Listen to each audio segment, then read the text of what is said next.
Efectivamente, estamos considerando en nuestro estudio bíblico el libro de Números en el Antiguo Testamento. Y manifestábamos que el libro comienza con un censo de la comunidad de los hijos de Israel. Expresábamos además que el libro de Números consta de dos partes de notable extensión, cada una de ellas. Ambas partes son dos censos. La primera parte que consideramos es el capítulo 1 y la segunda parte está efectivamente en el capítulo 26. En el primer caso, que es la primera parte de nuestro libro, corresponde a toda la generación de israelitas que salió del país de Egipto. Fueron los que conocieron y experimentaron la cercanía del Dios vivo y verdadero y vieron su protección. Sin embargo, esta generación, cada vez que tenían alguna dificultad, algún problema, murmuraban en contra del Señor. El segundo censo, la segunda parte del libro, que nos habla en el capítulo 26 de nuestro libro, muestra una nueva generación de hebreos. Y abre, como decíamos, la segunda parte del libro de Números. Esta segunda generación habían sido criados en el desierto. La verdad que ellos no habían sido testigos de todas las grandes maravillas que Dios había realizado a su pueblo amado, pero las habían oído contar de sus padres. Esta generación, que era más joven, fue más gente, más recia y más fiel aparentemente. Sin embargo, en nuestro libro de Números que consideramos en nuestro estudio, en esta etapa, nos cuenta que a pesar de que fueron redimidos de Egipto, a pesar de que el pueblo de Israel estaba en posesión de la ley, que contemplaban el tabernáculo del testimonio, que eran guiados por Moisés, que veían cada día la nube que los guiaba y la columna de fuego por las noches, aún así, Israel, como pueblo amado del Señor, no caminó victoriosamente ni en la perfecta voluntad de Dios. Este punto, apreciados hermanos, es esencial y debería hacernos meditar en el día de hoy. Pues nosotros, estando en la era de la gracia, donde la Sagrada Escritura nos enseña acerca de esta gracia. ¿Y qué dice de la gracia?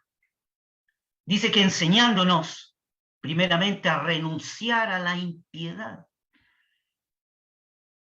Nos enseña a renunciar a los deseos mundanos, a que vivamos en este siglo, es decir, en este tiempo, templada, es decir, equilibrada, madura, ecuánime, cabal.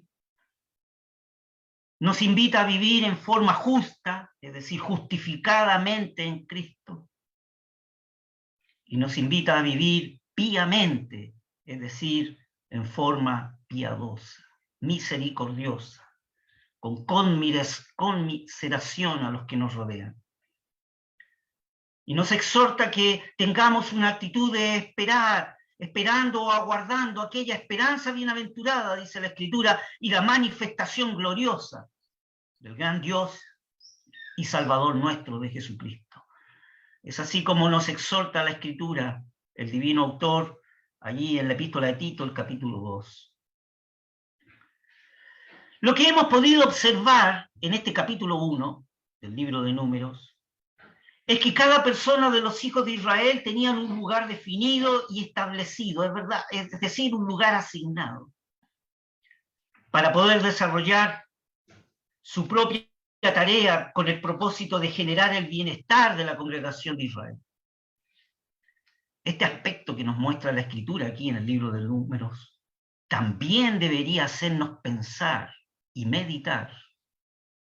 Pues en la iglesia del Señor, cada miembro del cuerpo de Cristo, sin importar su desarrollo espiritual, tiene su lugar y también tiene su función. Con el propósito, como lo expresa la Sagrada Escritura, donde el divino autor manifiesta que él dio dones espirituales. Allí la Escritura dice, uno de cada uno. ¿Con qué objetivo? Para la perfección de los santos, para la obra del ministerio, para la edificación del cuerpo de Cristo. Todo esto lo podemos encontrar y usted lo puede leer en la epístola a los Efesios en su capítulo 4. Aún así, en el caso del pueblo amado de Israel, no caminó victoriosamente, ni en la perfecta voluntad de Dios. Al abrir el libro de Números, nos encontramos con hombres de guerra, ejércitos con bandera, campamentos bien establecidos y ordenados, toques de trompeta en son de alarma, y con un llamado a cada israelita de 20 años para arriba a efectuar una declaración de su genealogía o filiación dentro de cada tribu de Israel. Eran llamados a declarar su filiación antes de ocupar un lugar, antes de ocupar su lugar, su puesto en las filas como hombres de guerra. Y observábamos en nuestro estudio anterior que la incertidumbre a este respecto sería funesta y habría producido una desesperante confusión. De igual manera, entonces, somos llamados en nuestros días a expresar con certeza cuál es nuestra genealogía y cuál es nuestra filiación. No podemos concebir que alguno ocupe un lugar en la iglesia del Señor y no estuviere seguro de ser o no ser un verdadero hijo de Dios, un verdadero cristiano. Antes de ocupar un lugar en los quehaceres de la iglesia del Señor, deberíamos examinarnos si existe el rasgo característico de los verdaderos nacidos de arriba. Si no lo tenemos, es prueba cierta que no somos de la raza del cielo. Y aunque practiquemos las más variadas actividades dentro del pueblo de Dios, si no eres un hijo de la sabiduría, no tendrás esa pulsación divina en vuestro ser, y ni un rayo de luz celestial alumbrará tu camino. Es preciso entonces que el espíritu de divinidad sea el que te dé el testimonio de que tú eres un verdadero hijo de Dios. En la última porción que estudiamos del libro de Números en su capítulo 1, considerábamos que los levitas fueron excluidos del censo para formar parte de los ejércitos de Israel. Y leíamos en el texto 53 del capítulo 1, más los levitas asentaron las suyas, es decir, sus tiendas, alrededor del tabernáculo del testimonio, y no habrá ira sobre la congregación de los hijos de Israel, manifestaba Dios, y los levitas tendrán la guarda del tabernáculo del testimonio. Siendo el censo del pueblo de Israel, que tenía un carácter preferentemente militar, los levitas estaban excluidos. La verdad que ellos son una tribu reservada y apartada, con un propósito, para el servicio de la morada de Dios como testimonio, salvaguardando la santidad de Dios, ejercitando una función de culto al Dios vivo y verdadero. Esa era la función de los levitas. Se les adjudica entonces un lugar de preferencia alrededor de la morada del testimonio. Y entre esta morada y los campamentos de las diferentes tribus de Israel, allí estaban los levitas. Esta posición que tienen los levitas debería, la verdad, llenarnos de gozo y admiración. Y reconocer ahora el privilegio que tienen los verdaderos hijos de Dios en Cristo, en su ejercicio espiritual como sacerdotes en Cristo que somos llamados, el cual somos exhortados como piedras vivas, como dice en 1 Pedro capítulo 2, como piedras vivas a ser edificados como una casa espiritual y un sacerdocio santo, ¿Con qué objetivo? Para ofrecer sacrificios espirituales agradables a Dios por medio o por Jesucristo. Pero la advertencia es que si no podemos expresar la certeza de nuestra verdadera genealogía o filiación espiritual, y que nuestras vidas evidencien aquel rasgo de sabiduría que tienen los hijos de Dios, menos entonces podríamos ejecutar las distintas actividades en el ejercicio de los trabajos de la iglesia y ejercer una casa espiritual y un sacerdocio santo al Señor. Debemos meditar, apreciados hermanos, en estos aspectos que la Escritura nos revela. Bien, teniendo entonces toda esta consideración como un telón de fondo, les invito entonces, apreciados hermanos, a considerar lo que el Señor nos quiere enseñar en este capítulo 2 de nuestro libro de Números. Vamos a dar lectura de este capítulo 2 desde el texto 1 hasta el texto 34. La palabra del Señor dice así: y habló Jehová a Moisés y a Aarón diciendo: los hijos de Israel acamparán cada uno junto a su bandera, según las enseñas de las casas de sus padres. Alrededor del tabernáculo del testimonio acamparán. Estos acamparán al levante, al oriente, la bandera del ejército de Judá por sus escuadrones, y el jefe de los hijos de Judá, Naasón, hijo de Aminadab. Su hueste, con los contados de ellos, 64.600.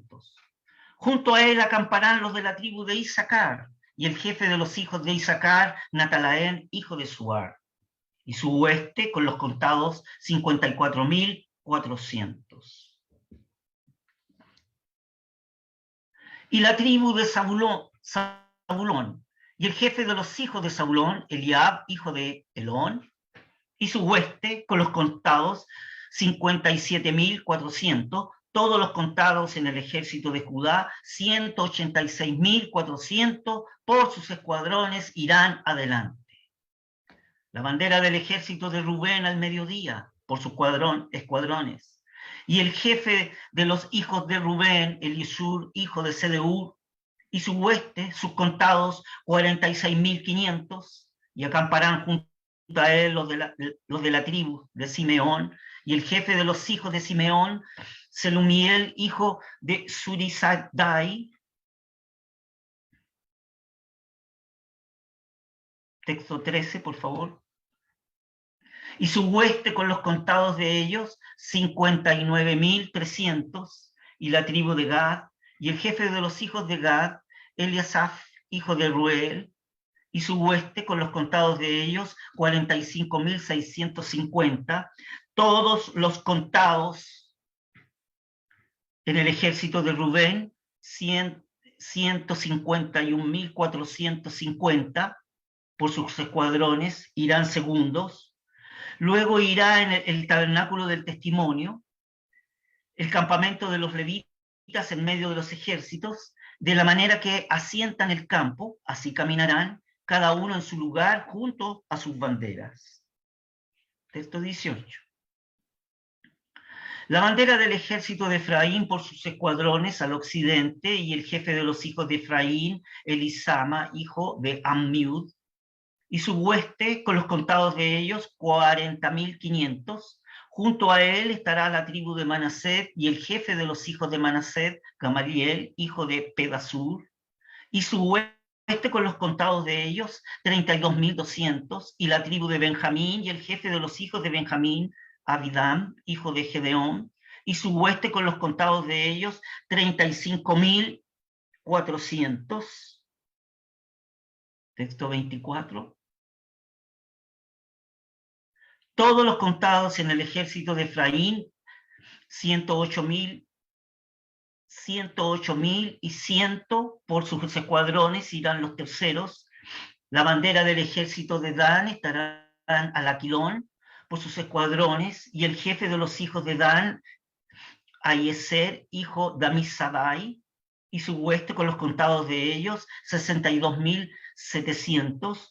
Junto a él acamparán los de la tribu de Aser, y el jefe de los hijos de Aser, Fegiel, hijo de Ocrán, y su hueste, con los contados de ellos, 41.500, y la tribu de Neftalí, y el jefe de los hijos de Neftalí, Ahira, hijo de Enán, texto 30, y su hueste con los contados de ellos, 53.400, y todos los contados en el ejército de Dan, 157.600, irán los postreros tras sus banderas. Estos son los contados de los hijos de Israel por las casas de sus padres, todos los contados por ejércitos, por escuadrones, 603.550, mas los levitas no fueron contados entre los hijos de Israel como Jehová lo mandó a Moisés. E hicieron los hijos de Israel conforme a todas las cosas que Jehová mandó a Moisés. Así asentaron el campo por sus banderas, y así marcharon cada uno por sus familias, según las casas de sus padres. Que el Señor bendiga su palabra.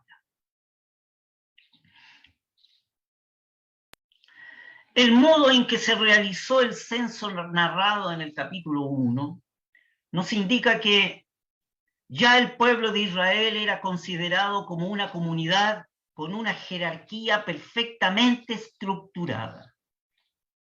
Ahora se da un nuevo paso en este capítulo 2, en esa concepción al concretar que esa organización no solo responde a algunas jerarquías personales de las tribus y familias, sino que también debían reflejarse incluso en el modo de situarse sobre el terreno al acampar, ocupando el lugar que le ha sido asignado.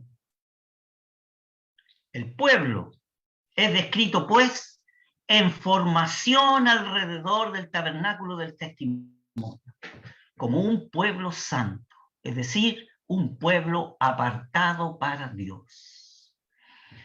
Y es con otra característica de importancia, en un perfecto orden, tanto acampado como avanzando a través del desierto, unido a su Señor y en orden.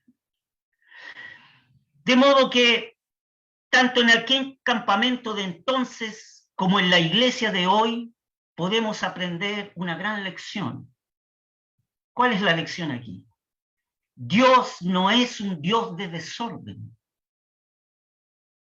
es un Dios de orden. Aquí, apreciados hermanos, tenemos que detenernos y meditar un poco y preguntarnos, ¿cómo es mi andar delante del Señor? Si Dios es un Dios de orden, ¿cómo es mi andar delante del Señor? Es una meditación que debemos tener en nuestro corazón. ¿Qué nos exhorta la palabra inspirada? La palabra inspirada es el fundamento para nuestra vida espiritual, ¿verdad? Les invito entonces a leer en 2 Tesalonicenses el capítulo 3. Vamos a 2 Tesalonicenses, apreciados hermanos, el capítulo 3, y veamos qué lección el Señor nos enseña aquí para nosotros, para la iglesia del día de hoy. 2 Tesalonicenses capítulo 3, el texto 6, ¿qué dice? Dice así: empero os denunciamos, hermanos, en el nombre de nuestro Señor Jesucristo, que os apartéis de todo hermano que anduviere fuera de orden. ¿Qué significa ese fuera de orden? En desorden. Es decir, un hermano que anda desordenadamente. Empero os denunciamos, hermanos. Habla el apóstol inspirado por el Espíritu Santo. Empero os denunciamos, hermanos. Observe la denuncia en el nombre del Señor Jesucristo. No es una mera manifestación del apóstol, No es un indicativo del apóstol esto. El apóstol está hablando en el nombre del Señor Jesucristo. ¿Y qué denuncia? Volvamos a leer el texto. Empero os denunciamos, hermanos, en el nombre del Señor, nuestro Señor Jesucristo, que os apartéis de todo hermano que anduviere fuera de orden, es decir, desordenadamente, y no conforme a la doctrina que recibieron de nosotros. La exhortación aquí, apreciados hermanos, es apartarse de todo hermano que anduvieren desordenadamente, es decir, fuera de orden, y no conforme a la doctrina de los apóstoles. ¿Qué dice el texto 7 ahora? Porque vosotros mismos sabéis de qué manera debéis imitarnos, porque no anduvimos desordenadamente entre vosotros. ¿Cuál es la exhortación aquí del texto 7? Imitar la conducta de los apóstoles. Y ellos no anduvieron desordenadamente en medio del pueblo de Dios. Esto, apreciados hermanos, podríamos tomarlo en dos aspectos. El aspecto primero espiritual y el segundo aspecto, la forma con que nosotros reflejamos en nuestra vida lo que hay en nuestro corazón delante del Señor. Ahora, notar lo enfático de esta exhortación. Miren lo que dice el texto 14. Y si alguno no obedeciere a nuestra palabra por carta, notada al tal. ¿Qué significa eso? Si alguno no obedeciere esta exhortación, notada al tal, o sea, señalarle. Vaya, qué fuerte la exhortación, ¿verdad? Señalarle, ese de ahí, notada al tal.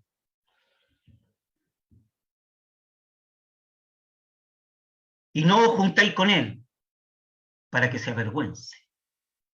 Más, no lo tengáis como enemigo, sino amonestadle como hermano. Esto, apreciados hermanos, esto, apreciados y queridos hermanos, nos prueba qué tan fundamentalistas somos al considerar la palabra inspirada por Dios. Esto, hermanos, nos prueba qué tan fundamentalistas somos al considerar el fundamento de la palabra de Dios. Dios es un Dios de orden. Moisés lo sabía muy bien. El pueblo de Israel también lo sabía muy bien, muy bien. Nada podía estar dispuesto con más regularidad que los 4 campamentos compuestos cada uno de las 3 tribus, formando un cuadrado perfecto, donde cada lado del cual ostentaba la bandera correspondiente. Y en el medio de todas estas tribus de Israel ordenadas tácticamente estaba el tabernáculo del testimonio. Mire lo que dice el texto 2 allí en el libro de Números que estamos considerando en nuestro estudio de esta noche.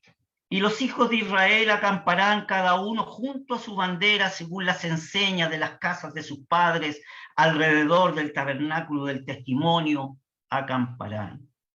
El Dios de los ejércitos, el Dios de orden, sabía cómo disponer sus tropas.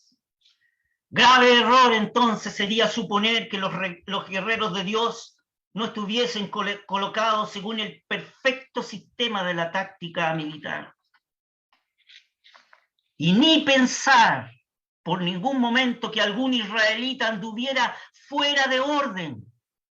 Ni pensar que ningún israelita estuviera desordenadamente en las filas del ejército de Jehová. Podríamos ahora nosotros gloriarnos ante los programas administrativos de nuestra gran estudio que nosotros tenemos como humanos, e imaginarnos que el ejército de Israel, así como estaba dispuesto, y comparado con lo que podríamos conocer en el día de hoy, con todas las modernidades, que este ejército presentara un aspecto de debilidad ante esa estructura extraña que tenía. Pero podemos estar seguros de una cosa: el campo de Israel estaba perfectamente ordenado y enteramente dispuesto de la manera más perfecta. Y esto es por una razón, de las más sencillas y de las más concluyentes. Estaba ordenado y dispuesto por la mano de Dios. Esta observación es un principio sencillo, pero de gran valor. Y les cuento, apreciados hermanos, este es el método divino. Esto debería, apreciados hermanos, llenarnos de gozo y admiración, pensar que Dios es el que ha hecho todas las cosas. Por lo tanto, sacaremos un buen provecho con la mayor seguridad de que todo lo que sí ha sido hecho perfectamente. Si Dios nos exhorta a la iglesia de hoy a señalar a aquel hermano que anda en desorden o fuera de orden, es que el Señor sabe que un poco de levadura leuda toda la masa. Naturalmente que esto de lo que estamos considerando no podrá satisfacer al incrédulo o al escéptico, ¿verdad? La prerrogativa o el privilegio del escéptico consiste en dudar de todo y no creer en nada. Todo lo mide según su propia medida y razonará todo lo que no pueda conciliar con sus ideas. Este es el rasgo que acompaña invariablemente las premisas de los escépticos e incrédulos. Consiste en todo excluir constantemente a Dios y consiste en excluir constantemente el consejo de Dios. En cambio, el humilde creyente en Cristo toma como punto de partida el primer principio, que Dios es, y no solo que es, sino que se ocupa de sus criaturas, se interesa en los negocios espirituales de su pueblo amado. Y esto es un gran consuelo para el cristiano. Si creemos que Dios es decir, que existe, entonces hay que considerar todas las cosas en relación con Él. Y es preciso que veamos todas las cosas desde el punto de vista de cómo lo mira Dios, desde el punto de vista suyo. Esto nos lleva otra vez a volver a preguntarnos: ¿estás bien enterado y seguro tocante a tu genealogía? ¿Estás seguro de estar del lado del Señor? No dejes esta gran cuestión. ¿Conoces tu filiación espiritual y puedes declararla? Esta es la primera convicción del soldado de Dios. Es inútil pensar en formar parte del ejército militante en las filas del ejército de Dios mientras no tengas seguridad en este punto. Y el lenguaje de la Escritura es revelador. Ningún hombre de aquel poderoso ejército de Israel que se agrupaba alrededor de la tienda del testimonio hubiera comprendido que pudiera caber una sola duda, ni una sombra de unas dudas respecto a su genealogía propia. Cada uno de aquellos 600.000 hombres sabía bien de dónde procedían y por lo tanto su sitio a ocupar, en perfecto orden, como Dios lo ha establecido. Tal cosa acontece justamente en el ejército militante de Dios de nuestro tiempo. Es necesario que cada miembro de este ejército posea la más completa certidumbre en cuanto a su filiación De lo contrario, no podrá sostenerse en la batalla espiritual, porque nuestras batallas son espirituales.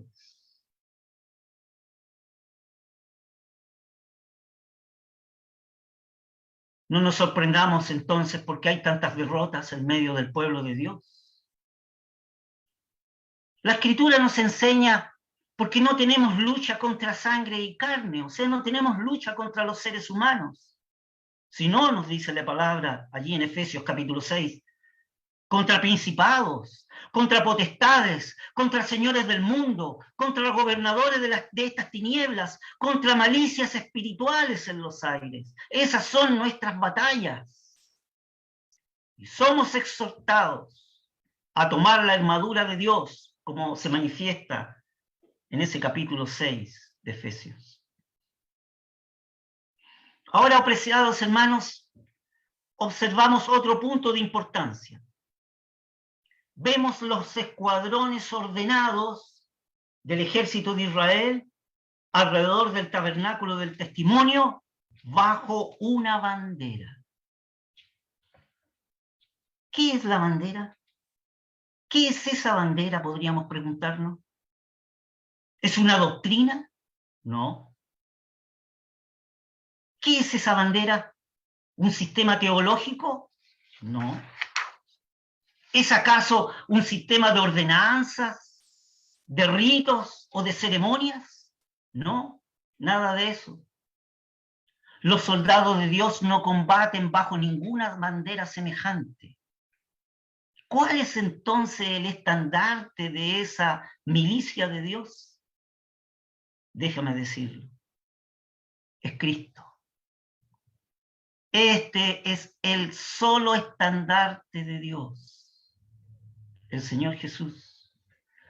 Y es el solo estandarte que esta tropa de guerra, el cual acampa en el desierto del mundo para sostener la lucha contra los ejércitos del mal, para librar las batallas del Señor. ¿Cuál es la bandera? Es Cristo, es el estandarte. Para todas las cosas, nuestra teología es la Biblia. Nuestra organización eclesiástica es el cuerpo de Cristo, del cual Cristo es la cabeza. Este cuerpo está formado por la presencia del Espíritu Santo y unido a su cabeza viviente y exaltada en los cielos. Militar con otras miras sería indigno de un guerrero cristiano, ¿verdad? Pero déjeme decirle que es penoso ver en el día de hoy que haya tantas personas que profesan pertenecer a la iglesia del Dios vivo y verdadero y olvidan su propia bandera y combaten bajo otras enseñas. Es necesario entonces, apreciados hermanos, que conozcamos a Cristo como estandarte y su palabra como palabra viviente y la palabra inspirada por el divino autor, tal como está aquí en el texto 2 del capítulo 2 de Números. Los hijos de Israel acamparán cada uno junto a su bandera según las enseñas de las casas de sus padres alrededor del tabernáculo del testimonio. Acamparán. Que sea así también en todo ejército de la iglesia de Dios. Así como nosotros hacemos remontar nuestra genealogía hasta Él, que su nombre entonces esté escrito en el estandarte, alrededor del cual nos reunimos en el desierto que atravesamos para llegar un día a la casa del Padre, donde gozaremos ciertamente de su eterno reposo.